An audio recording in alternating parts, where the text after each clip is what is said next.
Nhưng mà trước hết là để chúng ta đã được vui vẻ, được thoải mái thì chúng ta trao đổi một cái ý kiến thứ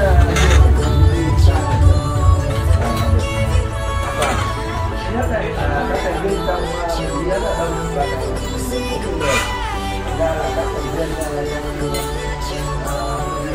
nhất là phải nghiêm chỉnh khỏe đất chứ không thể để mọi người chờ được. Mọi người muốn ra ngon chưa?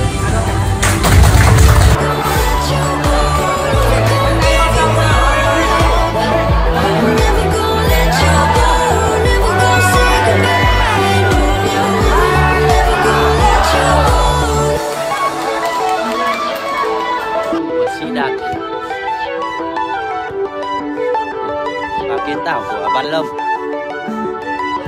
Ôi.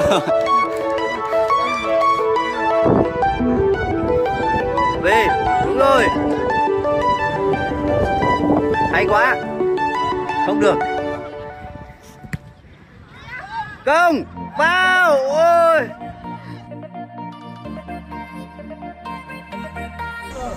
Hello Đức.